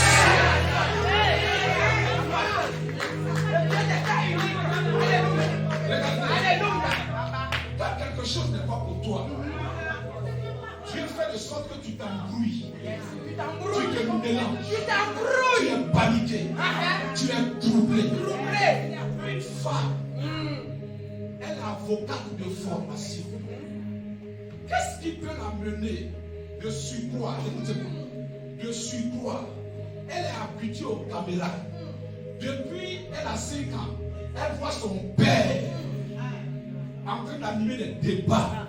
Il prend sa fille, ils vont ensemble. Il a formé depuis elle a 5 ans. Elle est habituée au tchat, au verbe. Et elle est dans cette histoire depuis 30 ans. Le jour où tout doit être déterminé, le jeune homme, on ne sait pas quelle option qui était sur lui. Mais quand vous regardez le débat, il est serein, il trouve les mots justes. Mais elle est expérimentée, elle est paniquée, elle est troublée. Parce que son nom n'était pas sur le fauteuil. Ce qui est écrit, est écrit.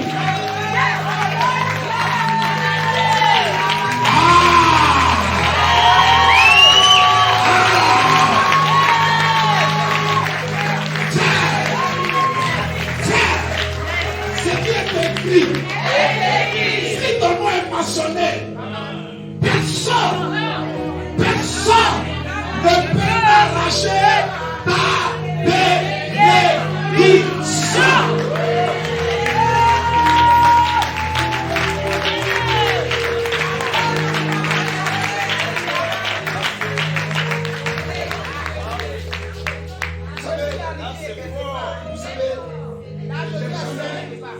J'ai jamais rêvé et jamais souhaité être pasteur. Jamais. Je me souviens quand j'avais 16 ans, mon père était malade. Et puis un jour, j'allais me faire coiffer. Et dans le salon de coiffure, il y avait un diacre d'une église qui venait aussi se faire coiffer. Et puis, il parlait de Jésus. Et moi, je l'écoutais attentivement. Et je lui ai dit, mais moi, mon père est malade. Est-ce que vous pouvez venir prier pour mon père? Maintenant, ils sont venus. Il est venu du moins, et quand il a prié tout et tout, et à la suite, on fréquentait cette église. Et c'est comme ça que j'ai appris que je devais servir Dieu. J'ai appris que je devais servir Dieu. C'est quoi ça? J'ai balancé ça du regret de la main. 16 ans, ton père est malade. On dit tu vas servir Dieu, guérissez-le d'abord.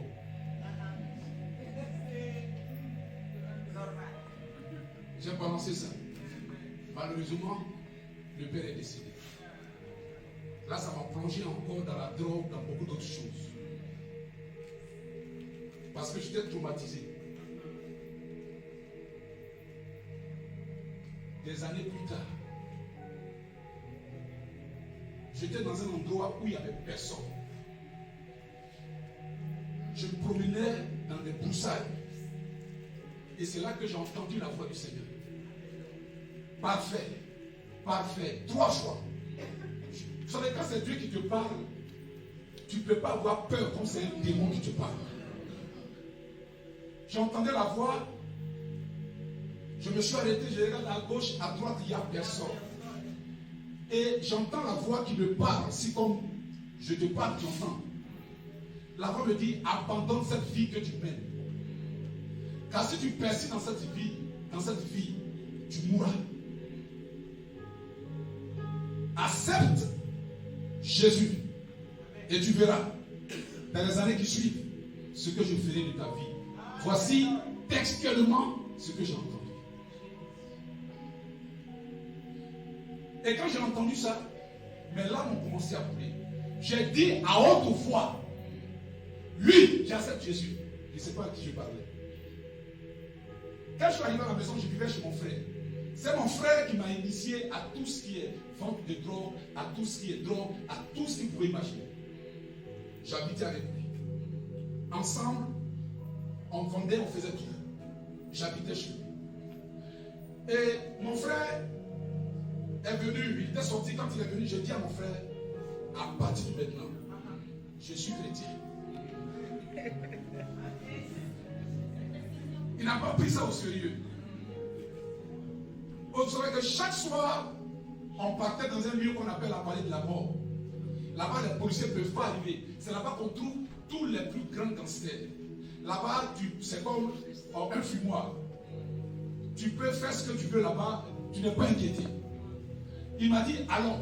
Je lui ai dit, je ne vais pas. Et il a vu que j'étais sérieux. Et vous savez, le diable est très rusé. Cette année 2023, quand tu seras identifié, quand Dieu va te parler, le diable fera tout pour te détourner de la voie du Seigneur. Je te rends ce témoignage pour que tu sois sur tes gardes. Mon frère m'a dit, moi-même je suis chrétien. Alors que je n'ai jamais vu prendre une Bible ou aller à l'église. On ne partait pas à l'église, on n'avait jamais mis les pieds à l'église. Il me dit, moi-même je suis chrétien. Et même, j'ai des amis pasteurs qui prennent ça. Donc tu peux être chrétien et puis prendre ça. Étant novice, ne connaissant pas le monde chrétien, je l'ai suivi. Je me souviens, docteur, quand on est revenu, il était 20h30. J'étais assis sur son canapé. Ma tête planait. Vous savez, quand tu es dans cette dose-là, tu ressens la chose. C'est pour ça que si tu as un enfant qui est drogué, ne le gronde pas, ne crie pas sur lui. Non, ce n'est pas la meilleure voie parce qu'il ne t'écoutera pas. Parce que ce qui se passe dans sa tête là, tu ne sais pas. Quand tu es dans cet état-là, mais tu es heureux, tu ressens une joie, mais tu oublies tes problèmes. Mais tu planes, tu peux quitter là, tu pars à New York, tu vas à Pékin, tu planes, tu vis la vie que tu veux vivre. Non pas la vie que la vie t'a imposée, mais la vie que toi tu veux vivre. Tu vis ça en planant. C'est pour ça que pour convertir un drogué, ton fils ou quelqu'un que tu connais, qui est dans ces histoires-là, il faut prier beaucoup. Il faut prier beaucoup. Il faut prier beaucoup. Mais moi, j'étais assis sur le canapé de mon frère, en train de planer. La voix que j'avais entendue le matin, cette voix-là, vous savez, non, Dieu, quel que soit là où ton esprit plane, il prend ton esprit et il met ça dans ton corps. Pour que tu écoutes bien ce qu'il va te dire. Vous savez, un jour, mon frère, mon oncle avait appris qu'on était dans ce genre de choses-là. Et puis, mon oncle, on nous a convoqués et il a commencé à nous donner des conseils. J'étais assis en face de lui. Tout ce qu'il disait, je vous assure, je n'entendais rien. Le monsieur a parlé pendant 2 heures du temps. Et plus il parlait, plus mon esprit quittait Abidjan et partait à Paris, partait à New York, partait à Pékin. Je planais. Un drogué peut te regarder droit dans les yeux comme ça.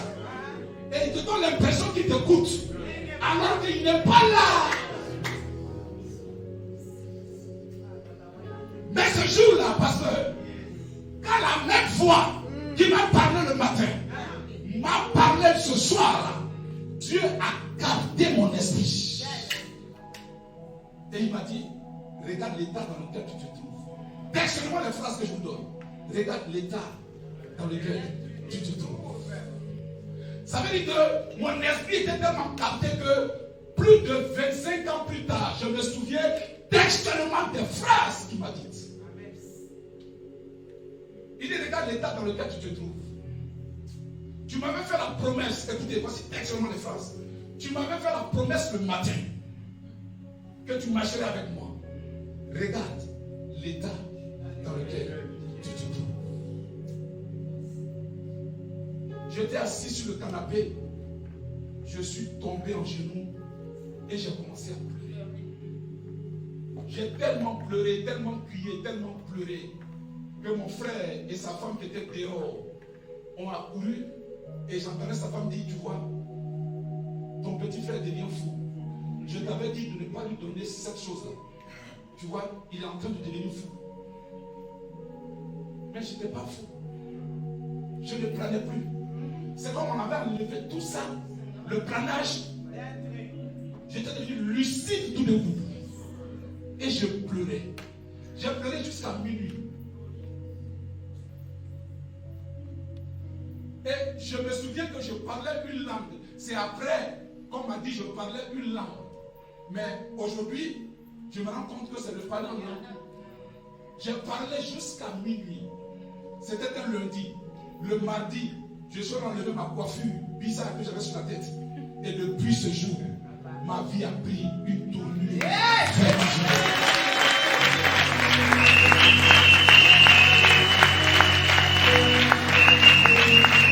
Parce que j'ai eu la révélation de celui qui m'a parlé. Lève avec toi, dit, Seigneur, révèle-moi. Seigneur, révèle-moi. Mon identité véritable. Seigneur, ce matin, je déclare que Satan, l'identité démoniaque, libère ma vie. Libère. Je ne suis pas une malédiction. Je ne suis pas une malédiction. Je suis une bénédiction. Je vais marquer ma génération. Je vais marquer mon histoire. Au nom de Jésus-Christ.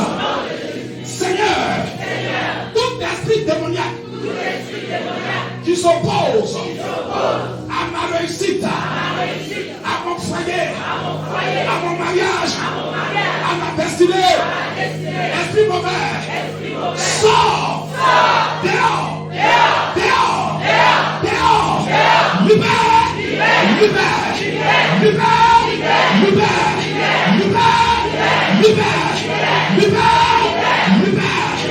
ce matin, lève-toi le ciel, dis avec moi, de même que Ponce Pilate a posé des actions pour la gloire de Jésus. Moi, dans ce mois, jusqu'en décembre 2023, je vais poser des actions pour la gloire du Seigneur. Tout ce qui est en moi de formidable, d'excellence, va se révéler. Je le crois. Je crois la puissance de Dieu. En moi, il y a le potentiel. En moi, il y a la réussite. En moi, il y a la gloire. En moi, il y a l'élévation. En moi, il y a la fécondité. Je ne suis pas stérile. Je ne suis pas maudit. Je ne suis pas un échec. En moi, il y a la gloire. En moi, il y a les dons spirituels. En moi, il y a la puissance de Dieu. Je le crois. Je suis un instrument pour la gloire de Jésus. Pour la gloire de Jésus. Je suis un instrument pour la gloire de Jésus. Seigneur, utilise-moi dans ma génération, dans ma famille. Seigneur, utilise-moi. Pose sur ma vie ta grâce, ton option, ta faveur. Seigneur, touche ma vie, touche-moi. Ce matin, touche-moi. Ce dernier jour du séminaire, touche-moi. Parle-moi. Seigneur, visite-moi. Visite ma vie. Ton onction. Je ressens dans mon esprit. Je vois comme une image. Je vais le donner vers le ciel. Je vois comme une image. Je vois comme 25 personnes qui sont au bord d'une cascade. Et je vois comme de l'eau qui coule. Et j'entends l'Esprit de Dieu qui me dit, elle doit boire cette eau. Car c'est l'eau de la purification. C'est l'eau pour étancher leur soif. Elles ont soif. Ce sont mes enfants. Ces personnes ont soif. Ce sont mes enfants. J'apporte l'eau pour étancher leur soif. J'apporte l'eau pour les désattirer. J'apporte l'eau pour les restaurer. 25 personnes. L'Esprit de Dieu me dit, vous n'aurez plus soif. Vous n'aurez plus soif. Qui est l'image pour dire que la souffrance quitte votre vie. La souffrance vous libère. La malédiction ancestrale vous libère. La malédiction ancestrale et familiale vous libère. Parce que dans la famille dans laquelle tu es issu, les gens sont limités, les gens sont bloqués, mais ça ne sera pas ton cas. L'Esprit dit, la malédiction te libère, la malédiction te libère. Ce matin, c'est une rencontre entre toi et la puissance de Dieu. Même ton voisin ne pourra pas te comprendre, ne pourra pas comprendre ce que tu ressens et ce que tu es en train de ressentir. L'onction tombe sur toi comme Samson. L'onction tombe sur toi parce que la malédiction prend fuite. La malédiction te libère, te libère, te libère, te libère, te libère.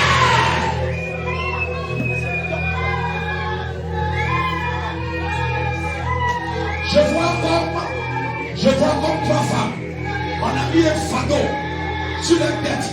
Un poids très lourd. Un poids très lourd. Non, gardez-les à leur place. Gardez-les à leur place. Les envoyez pas ici. Gardez-les à leur place. Gardez-les à leur place. Quand je libère, vous les mettez à leur place. L'onction va faire son travail. Ceux qui viendront ici, ce sont des personnes que l'Esprit m'a mis à cœur. Pour lesquelles je vais faire le travail de l'identification. Alors levez la main vers le ciel. Levez la main vers le ciel. Je dis, tu n'échapperas pas au mouvement qui est en train de se produire là. Tu es comme dans une cage. On t'a mis comme dans une cage d'une manière spirituelle. C'est une prison de famille. Une prison de famille. On a dit, toi, tu vivras la vie de ton père. Tu vivras la vie de ta mère. Tu n'iras pas loin. Tu n'obtiendras pas ce que tu dois obtenir. On t'a mis d'une manière spirituelle dans une prison. Mais ce matin, je viens à ma qualité de prophète pour te libérer. Au nom de Jésus-Christ, je dis, sors de cette prison. Sors! Sors! Sors! De la prison de l'échec, la prison du célibat, la prison de la pauvreté. Je dis sors! Sors! Sors!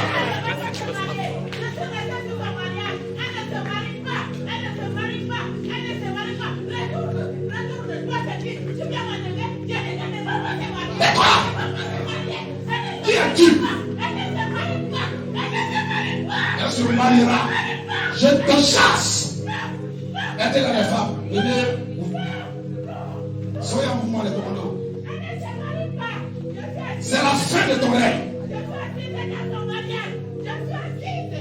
Je dis, tais-toi, esprit humain. Tais-toi. Au nom de Jésus, je te commande. Je brise ton pouvoir. Je te commande. Parce que cette femme est la fille spirituelle de mon frère. Alors elle a aussi ma fille spirituelle. Je te menace. Qui es-tu pour la lier? Tu ne peux pas la lier. Tu ne peux pas la lier. La Bible me donne à moi le pouvoir de te lier. Esprit humain. Esprit humain. J'ai dit, écoute-moi. Écoute-moi. Tu te tais. Sinon je mets le feu. Tu vas mourir. Esprit humain. Vous voyez ce qui est en train de se passer? Regardez ici, ouvrez les yeux. Ouvrez les yeux et comprenez ce qui est en train de se passer.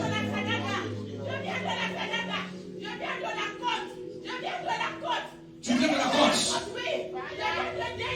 Et comment? Écoute-moi, écoute-moi. Comment tu es entré en elle? Comment tu es entré en elle? Comment tu es entré en elle? Depuis petite. Vous comprenez? Ils ont posé des hôtels. Et à partir des hôtels, ils sont entrés dans sa vie.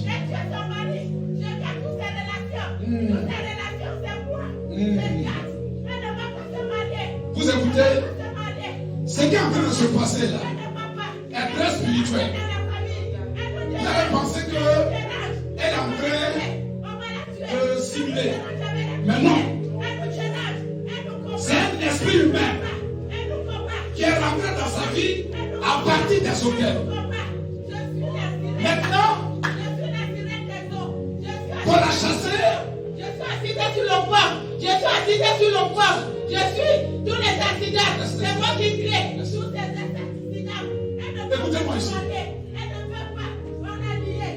Dieu montre la pratique du message que j'ai prêché hier. Pour que cet esprit la batte, il est venu à partir d'un hôtel. Pour qu'il batte, il faut qu'elle dresse un hôtel. C'est un hôtel familial. Et ce n'est pas n'importe quel hôtel. Si elle ne bâtit pas l'hôtel, l'esprit va toujours gouverner sa vie. Il y a beaucoup de personnes comme ça. Les esprits sont dans votre vie à partir des hôtels. Si vous voulez passer votre temps à jeûner, à prier, ils ne partiront pas. Ils ne partiront pas. Parce que dans la loi de l'équivalence, c'est un poids lourd qui combat un poids lourd. C'est un poids plus qui combat un poids plus. Vous ne verrez jamais sur un ring un poids lourd combat un poids plus. Non. C'est un hôtel qui combat un hôtel.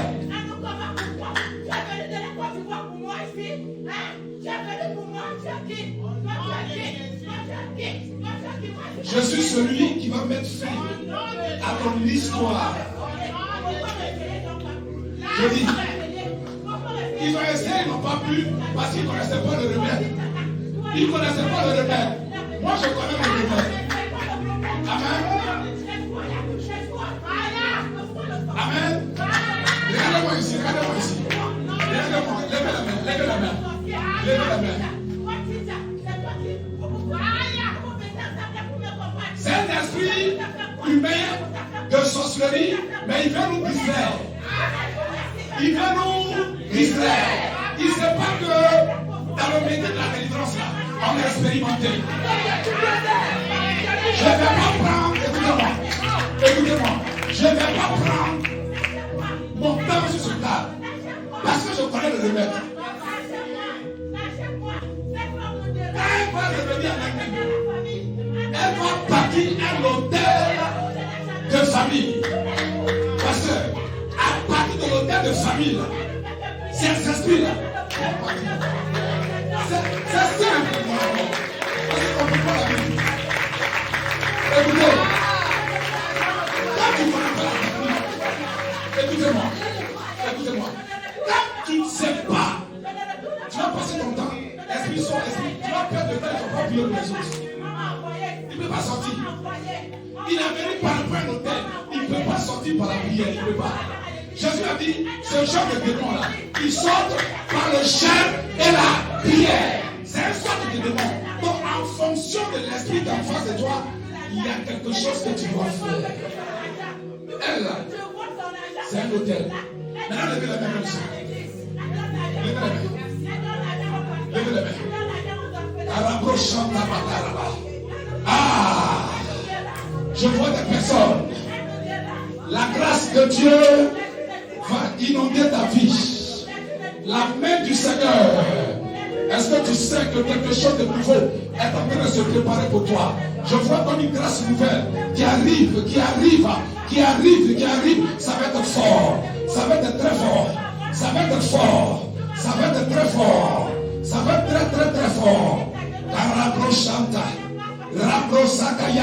Lève la main. Je passe maintenant toucher. L'esprit me dit, touche des vies. Sois concentré et disposé. Reçois ta part. Reçois. La faveur divine. Sur toi. Reçois ta part. Tu ne chanteras pas. Tu es béni depuis le ventre de ta mère. Tu ne chanteras pas. Tu es béni depuis le ventre de ta mère. Tu es béni. Il t'a choisi ta vie à part. C'est la saison d'expérimenter des grâces nouvelles. C'est la saison, je vois comme des flacons de neige qui tombent sur toi. Jeune femme, il t'arrose.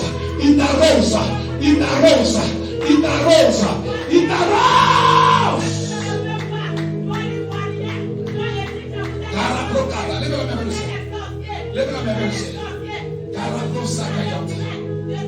Écoutez, dites avec moi, Seigneur, je vois une porte s'ouvrir. Dis avec moi, je vois une porte s'ouvrir. Et les opportunités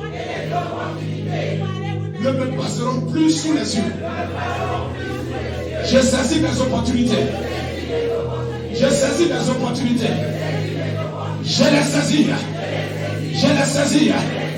les saisis. Au nom de